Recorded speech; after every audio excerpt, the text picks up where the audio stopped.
Alam nyo, mga sangkay, talagang nakakatawa dahil po sa substandard. No, kung mayroon pong flood control substandard, mayroon din po mga investigation na substandard. Ito po ay ang mga investigasyon sa Kamara at dito po sa Senado. Ngayon mga sangkay, binuking sila ng isa pong congressman. At ngayon, may kinakatakutan po itong mga kongresista no, na isang tao. Pag-usapan po natin.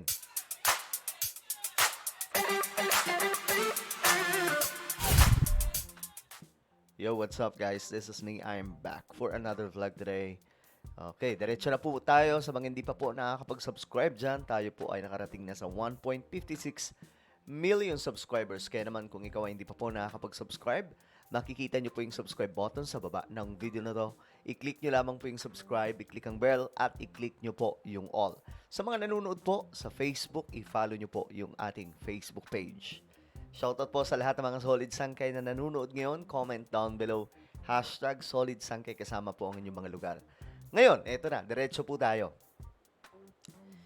Aba, mga sangkay, mayroon pong isang kongresista na nag-ala rockstar dito, no? Pero syempre, hindi pa rin po siya exempted dito sa investigasyon ng patungkol po sa korupsyon ng flood control. Pero isa po siya sa mga congressman na bumabanat na teka lang, bakit tayo ang nag-iimbestiga?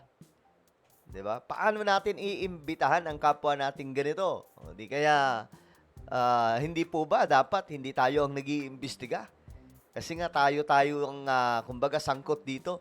Ngayon, tinanong niya dito, bakit hindi inimbitahan itong si Mayor Benjamin Magalong? Sa tingin ko, ito po yung kinakatakutan ngayon, mga sangkay ng mga kongresista. Ngayon, eto, kasi itong si Benji Magalong, mukhang marami pong alam. Marami pong alam, mga sangkay. Kaya mukhang kinakatakutan ito ngayon kasi magkakabistuhan. O, panoorin natin. Listahan ng invited resource persons, hindi po ba man natin inimbitahan si Mayor Benji Magalong? Ayan na.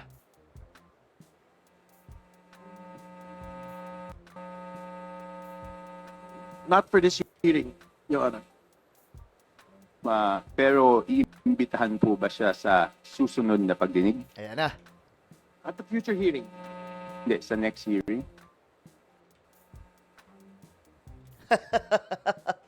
Kita nyo, mga sangkay? Biglang napaisip eh. Kasi nga po, alam po nila na pag dinala nila yan dyan, mukhang marami pong matuturo. At baka may ituro pang mga panel dyan, mga sangkay. Mayayari po ito, mga kongresista. Kasi nga po, uulitin ko lang, hindi dapat sila nagsasagawa ng investigasyon kahit ang Senado. Kasi nga po, pare-pareha silang kailangan maimbestigahan dito. Oh. We have to discuss it. Because nandito po kanina si Bante, siya po yung nagsabi na wag naman akusahan yung House at pangalanan kung sino yung tinutukoy. At pumayag naman po si Mayor Magalong na tukuyin pag siya ay inimbitahan ng House kung sino yung tinutukoy niya Aha. na pinakamalaki ang nakukuha na Nako. 20%. Oh, ayan na. So ang tanong ko po, bakit pa po hindi imbitahan kaagad ng committee para malaman na po natin kung sino yung tinutukoy niya, Mr. Chair? Ayan na. I think we have a commitment that we will invite him. But the commitment is not on the next hearing. Kasi marami po tayong pag-usapan. In fact, Utot nyo. Pinaglololoko nyo yung taong bayan. Maraming pag-uusapan. Iyon na ngayon magtuturo sa kanila dyan eh. Halata, itong mga to, guys, itong mga ito, may kalalagyan to kay PBBM, malapit na. Abangan po ninyo. Talagang ano to, durugan mga sangkay ng mga pagmumukha. Ang kakapal eh. gusto natin isa-isahin. Yung mga Sims construction, hindi yung nagpakita. St. Timothy, hindi yung nagpakita. Ito yung alam ng mga tao na gusto malaman yung katotohanan. Oh, alam. Oo, pero imbitahan nyo rin si Magalong. Bakit ba takot na takot kayo? So, ibig sabihin, we are united with Mayor Magalong on his commitment for against You are united sa inyong kaba. At saka united kayo sa takipan, ganun. Iimbestigahan nyo yung iba. Pero yung mga magtuturo, kasi si Magalong, mukhang marami po talagang alam eh. Kaya kinakatakutan nila eh. Is corruption. For him to name the 67 lawmakers, no question. But he will be required in this committee to do it under oath. State 67 lawmakers who are contractors first. Second, lawmakers who are allegedly receiving 30 to 40% kickback. Nako, si Zaldi ko nga lang, di nila maimbitahan. Nagtalo-talo pa sila kahapon eh. That will come in due time. That is the commitment of this committee. Kasi sa sinasabi niya, ang pinakamalaking nakukuha ay yung Committee on Appropriation. So, hindi pa ba mas mabuting i-address na po natin? Kasi, Correct. Tama yun. Kasi para magkabukuhan talaga dyan. nandyan po, si Congressman Abante, nadinig ko po yung interview nyo. Sabi niyo po, dapat pangalanan po ni Mayor Magalong. So ayaw nyo bang mag-present ng motion na imbitahan na siya kaagad para pangalanan na rin po niya? At sinabi naman po niya na willing naman po siyang imbitahan. Oh, kita nyo? Ako nga mga sangkay, binara ko yan si Magalong eh, nakaraan. Sabi ko, gayahin mo si Vico Soto. May pinapangalanan. Ikaw anong kaya mong gawin? So ito na mga sangkay. O diba? Ito na yun. Dito kasi, natatakot sila eh. Natatakot sila na may mabunyag. Congressman Avante, you're being asked. Should I make the motion now? Better, Mr. Chair, to show na talagang seryoso tayong imbitahan siya. ko. I just have one. Mr. Chair, Before speaking, I have one question lang po to Congressman Chaco. Is this part of your interpellation or what is this? Okay. All right. It's part of my 5 minutes, Mr. Okay. Chair. All right. And after this, I will have no further questions because this will be my basis of seeing if talagang may pupuntahan tong committee na to o wala. Correct. Kung ayaw natin imbitahan si Mayor Magalong sa agarang panahon, magkakaproblema tayo sa credibility niyan. Correct. But I think we have to state for the record as well that in many public forums, Mayor Magalong has labeled the committee as merely a Moro-Moro committee. So I think the public should look at that as well.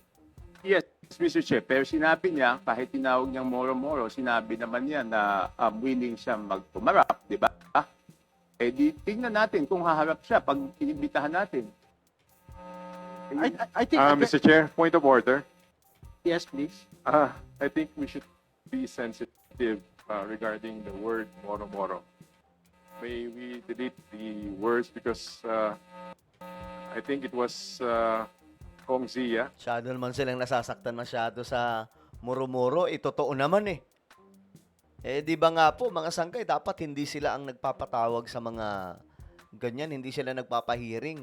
Abangan natin, ito mga sangkay abangan natin kasi possible doon lalabas sila Magalong eh. Sa mga susunod na mga, hindi ko alam kung kailan lalabas yung binubuo ni PBBM na independent body. Kasi yun, mga sangkay, yung mag-iimbestiga talaga, mga forensic investigators, mga lawyers, meron pong mga prosecutors, justices. So talagang mga maalam sa pag-iimbestiga. Hindi po katulad nito na mga politiko. We all know naman, mga sangkay, sabit po sila. May mga malilinis dyan, but doesn't mean na hindi sila sabit. Kasi kabilang po sila sa mga kongresista at mga senador. No? So lahat sila maiimbestigahan. Lahat sila kailangan ma-lifestyle check. No? So abangan natin yung kay PBBM. Doon talaga marami pong pasabog at magandang investigasyon ang magaganap dyan, mga sangkay. So yan po yung kaabang-abang talaga. At nakakatawa nga po kasi may mga nakikita po akong komento, sabi nila, Lol, bakit daw si BBM? Iniisip ko, bakit si BBM ang bubuo ng ganun? Siya ang presidente. Ganun lang kasimple. Siya ang presidente. Alangan naman sino. Who is a Muslim. It was, I think, an affront to the Muslim community. Yes, I understand it, but that was the exact statement of Mayor Magalong, labeling the committee as Moro Moro. We will not remove it from the record, but because that is what he had labeled the committee. Mr. Chair, just coming it from the members of the committee and saying that it is Moro Moro, I think it's quite personal on the part of the members of the committee. But anyway, I will abide by the decision of this committee. Thank you, Mr. Chair. Thank you, Congressman Santos. Again, would you want to respond to Mr. Chair, Congressman Chanco, please? there's no problem in making a motion, but as you made a promise to me, Mr. Chair, that one day Mayor Magalong will be invited, why don't we just finish the hearing right now? We still have a lot of contractors that Wala. Takot talaga sila mga sangkay, no? Takot silang maimbitahan si Magalong. are waiting to be investigated, to be interpolated. So why don't we wait? Why don't we finish this first before anything else? Bakit natin Wala. Alam nyo, tigilan nyo na yan. Masyado kayong halata. Lahat kayo dyan. Takipan eh. Ang ginagawa po nila dyan, takipan at saka paghuhugas kamay. Ganyan po ang nangyayari. Yan ang opinion ko, guys. Yan ang tingin kong ginagawa nila at sa tingin ko, yan din po yung sinasabi ng maraming mga kababayan po natin. Anak ng toko, ah. Abangan po natin yung independent body na binubuo ni PBBM. Well, ano po ang inyong opinion sa mga to? Comment down below. Meron po tayong YouTube channel, Sangkay Revelation. Hanapin nyo po ito ngayon sa YouTube. Kapag nakita nyo na, i-click nyo po yung subscribe, i-click ang bell, at i-click nyo po yung all. Ako na po ay magpapaalam, mag-iingat pong lahat. God bless everyone.